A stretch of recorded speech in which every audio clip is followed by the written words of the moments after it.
Alhamdulillah, alhamdulillahil wahidil qahhar, al-azizil ghaffar, mukawwirul laili 'alan nahar, wa tabsyiratun li ulil qulubi wal absar, wa tadhkiratun li ulil albabi wal itibar. Asyhadu an la ilaha illallahul akbar, wa asyhadu anna Muhammadan abduhu wa rasuluhul mukhtar. Allahumma sholli ala Muhammadin wa ala alihi wa ashabihil akhyar, amma ba'du.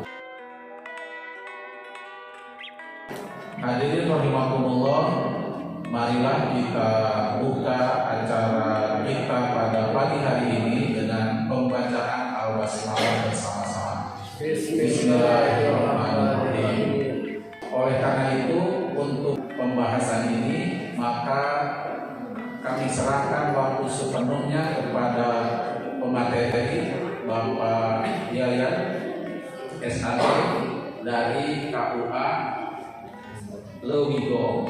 Waktu dan tempat kami persilakan. Assalamualaikum warahmatullahi wabarakatuh. Alhamdulillahirabbil alamin. Asyhadu an la ilaha illallah wahdahu la syarika lahu wa asyhadu anna Muhammadan abduhu wa rasuluh.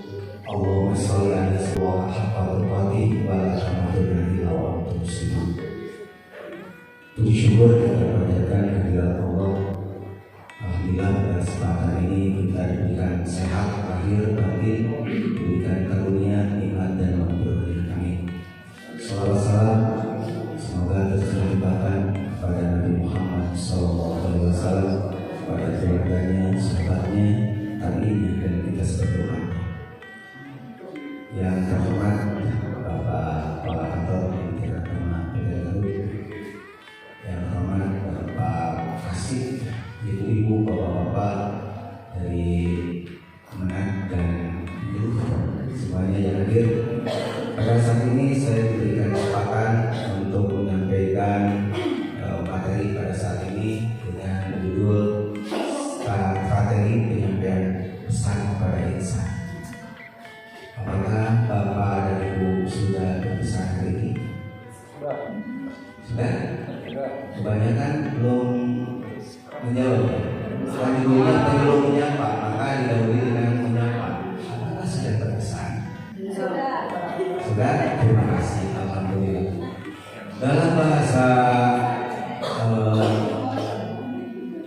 Islam atau Al-Quran, pesan itu dakwah. Apakah ibu bapak sudah berdakwah ini?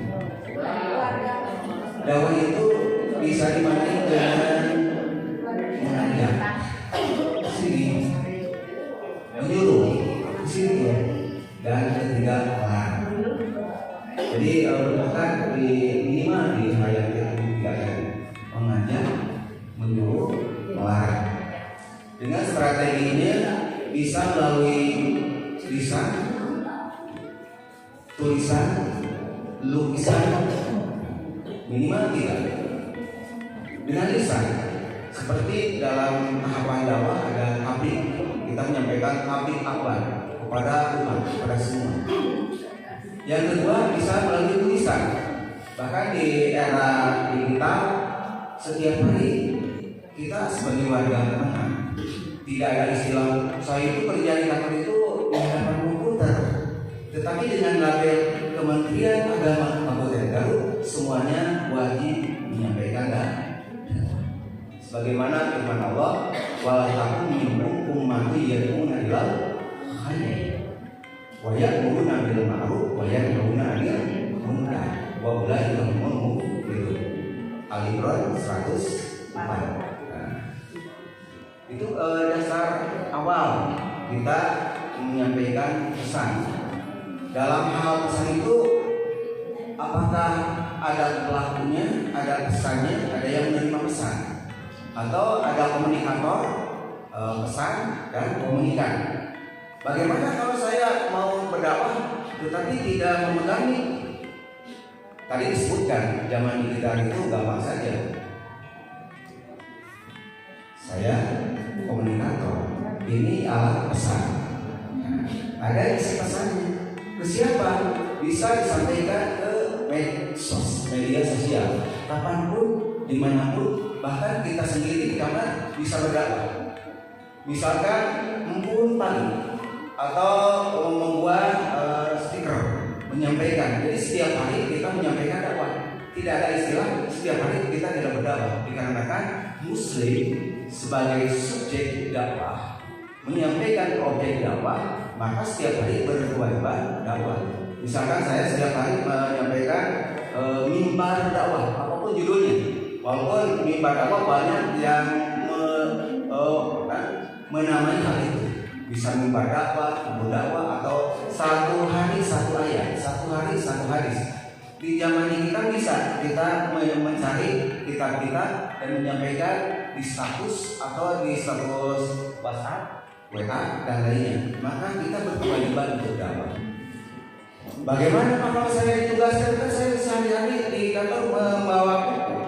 Bisa juga dakwah pakai teks dan dakwah pakai teks bisa. Dikarenakan kita sebagai warga Kementerian Agama tidak ada istilah saya staf, saya kasih, saya kepala, semuanya berkewajiban untuk dakwah. Apalagi Kementerian Agama. Ikut lanjut karena monolog sapara bisa juga pakai teks atau tak pakai teks. Berbeda dengan dialog. Saat ini kan bisa juga dialog. Kalau dialog materinya harus bisa dipahami semua. Kalau pakai teks tidak dipahami pun tidak apa-apa, dibaca aja. Bisa juga dakwahnya melalui goblog. Goblog ke situs-situs blog. Kita menyampaikan tulisan-tulisan di blog. Bukan goblog bahasa Sunda, blog. Bisa. Dakwah goblog. Begitu. Gitu ya. Banyak macam untuk dakwah. Bisa monolog, sapara, dialog, berkomunikasi, bisa juga goblog. Untuk tahapannya atau tahapan dakwahnya kita bisa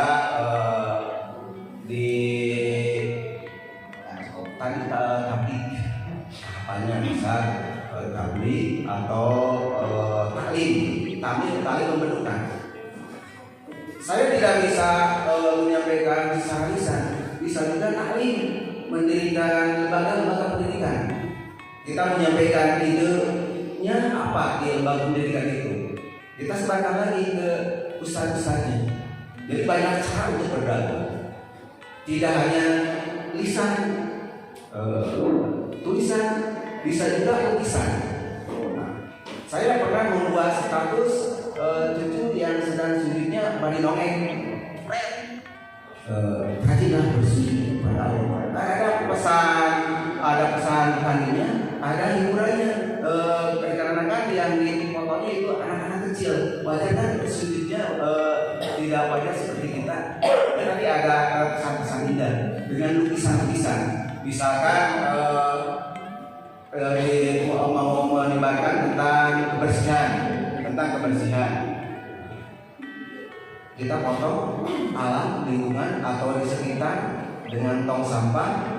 Anadopatu minal iman. Pesan singkat, tetapi itu dakwah. Tapi tetap kita harus punya modalitasnya dalam menyampaikan pesan. Kenapa harus punya modalitas? Harus punya. Dikarenakan yang ada di sini tidak sama semuanya. Di antara modalitas menyampaikan pesan, yang pertama visual. Kalau visual, saya kirim ke grup, ini baca. Jamaah tidak akan paham dikarenakan tidak membaca. Jadi modalitas yang pertama visual, misalkan di layar dibaca. Yang kedua audio visual. Saat ini kan audio yang direkam pendengaran. Kalau untuk anak-anak tahfidz bisa juga hafal 1 juz, hafal 2 juz, disuruh baca tidak bisa dikarenakan orang audio visual. Saat ini saya menerangkan tentang audio visual dikarenakan yang bisa dipahami dari materi yang awal sampai saat ini dikarenakan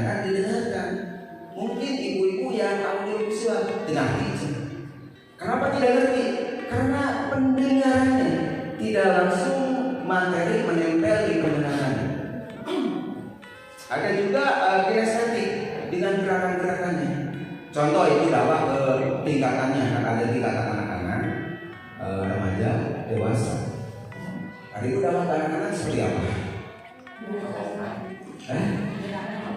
Contohnya untuk menanamkan ketauhidan dengan pesan singkat, Tuhan saya Allah, Tuhan saya Allah, bukan Tuhan saya. Itu dapat ke anak-anak pesan tauhid. Pertama audio visual didengarkan, yang kedua dengan gerakan, dengan kinestetik sambil lari-lari. Daripada akhirnya balon dari dor, lebih baik Tuhan saya. Tadi pesan-pesan tauhid. Walaupun anak itu tidak diajarkan qul huwallahu ahad dengan nyanyi-nyanyi sambil lari-lari. Untuk anak dewasa beda lagi tingkatan pesannya. Bahkan bisa diidentifikasi di wilayah lingkungannya. Apakah orang itu di lingkungan pendidikan atau di luar lingkungan pendidikan. Selanjutnya tentang kegiatan. Dikarenakan waktunya, ada kegiatan dakwah. Kegiatan dakwah kita, kegiatan pesan itu pertama tahwilul jahalah ila ma'rifah. Merubah kebodohan kepada pengetahuan. Cukuplah asal tahu, walaupun tidak tempe. Asal tahu, mengetahui, cukup membaca. Apakah kita mau melangkah ke tahapan yang kedua? Tahwil ma'rifah ila merubah dari pengetahuan kepada pemikiran. Setelah mengetahui bahwa kita itu wajib dakwah, apa manfaatnya? Kita pikirkan. Bukan hanya berpikir, lari-lari ke tahap panjang kegiatan yang selanjutnya. Tahwilul fikra ila harokat. Setelah berpikir untung ruginya ketika kita menyampaikan dakwah, bahkan harus ada harokat, ada kegiatan, ada aplikasi, ada kegiatan, ada aktivitas. Di menyapa bahwa kita wajib berdakwah. Apakah nanti kita akan melakukan dakwah? Apakah melalui tulisan atau lukisan? Setelah itu tahwilul harokat ila natijah. Kalau ini terus berdakwah, kebanyakan kan hanya tahwilul jahalah ila ma'rifah, hanya mengetahui, tidak sampai ke fikra harokat, kemudian natijah ada hasil. Setelah tahwilul natijah ila madrotil keridhaan Allah Subhanahu wa ta'ala. Maka dengan adanya ini kita ingin meraih madrotilah. Itu strategi pesan kita pada hari ini. Mudah-mudahan bermanfaat. Tapi tetap kita bersemangat dalam berpesan, bersemangat dalam berdakwah. Silakan namai apa pesan kita agar punya ciri khas. Seperti saya di dakwah atau mutiara pagi atau apapun, silakan dikarenakan kita memberikan pesan seperti tadi, wa tahu minum mati yaduna ila khair wa yaquluna bil ma'ruf wa yanhauna 'anil munkar wa ulaika humul muflihun. Demikianlah, mudah-mudahan bermanfaat. Mohon maaf atas kekurangannya. Assalamualaikum warahmatullahi wabarakatuh. Kami ucapkan terima kasih kepada pemateri yang telah menyampaikan pesan-pesan penting tentang tugas dan peranan kita sebagai ASN di Kementerian Agama, yang memang tugas utama kita itu seperti yang digambarkan adalah berdakwah. Sekian yang bisa kami sampaikan. Mohon maaf atas segala kekurangan, baiknya dari Allah, kesalahan kita semuanya. Kita tutup dengan bacaan hamdalah bersama-sama. Alhamdulillahirabbil alamin. Atas nama pembawa acara kami haturkan mohon maaf yang sebesar-besarnya. Akhirul kalam. Assalamualaikum warahmatullahi wabarakatuh. Waalaikumsalam.